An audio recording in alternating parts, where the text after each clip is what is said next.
দেখেন মোস্তাফিজ আমাদের দেশের অন্যতম একজন খেলোয়াড়, আমাদের ইতিহাসের অন্যতম সেরা ফাস্ট বোলার। এবং আমরা এখানে ফারুক ভাই আছেন, খালেদ মাসুদ পাইলট আছেন, এখানে অনেক ক্রিকেটার্সরা এখানে আছেন। ক্রিকেটার্স যখন খেলতে যায় তখন তার মান সম্মান নিয়ে ক্রিকেট খেলে।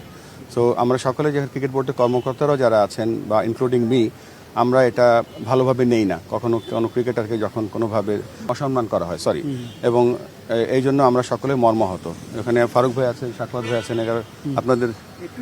বুলবুল ভাই, শেষ একটা প্রশ্ন, সেটি হচ্ছে যে মোস্তাফিজকে আইপিএল থেকে বাদ দেওয়া হয়েছে শুধুমাত্র রাজনৈতিক কারণে। সেখানে শুধু তাদের অফিসিয়াল কোনো তার পারফরমেন্স কিংবা ফিটনেস ওরকম কোনো কারণে না।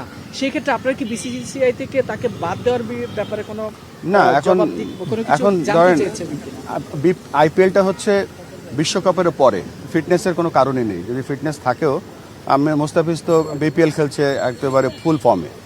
সো এখানে এর থেকে বেশি বলার কিছু নেই, এটা ফিটনেস কোনো ব্যাপার না। ছোট্ট একটা জিনিস যোগ করি আমি, আসলে বিসিসিআই কিন্তু কেকেআরকে চিঠি দিয়েছে, এটা কিন্তু আমরা একদমই পার্ট না, মানে কেকেআরকে বলেছে ওকে দলে রাখতে না, এটা কিন্তু আমাদের বোর্ডকে কিছু জানায় নাই। ও তো নিয়েছে ওরে রাজনৈতিক কারণে। এটি আমরা সবাই মানে এটা খুবই অত্যন্ত দুঃখিত যে একটা রাজনৈতিক কারণে একটা ছেলেকে, এত ভালো ক্যালিবারের একটা প্লেয়ার যে তার অনেক কিছু দেখাতে পারতো এই আইপিএলে, সেটা করতে পারিনি, যেন আমরা দুঃখিত সবাই।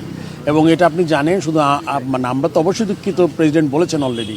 আপনি সচিন তেন্ডুলকর বলেন, বিরাট কোহলি বলেন, সবাই কিন্তু তাদের টুইট করেছে তাদের জায়গায় যে খেলার মধ্যে একজন সর্বোচ্চ প্লেয়ার যে তার নৈপুণ্য দেখাতে পারছেন, এটা খুবই দুঃখজনক একটা ঘটনা। সেটা আমরা কেউই আসলে মেনে নিতে পারি নাই আর কি।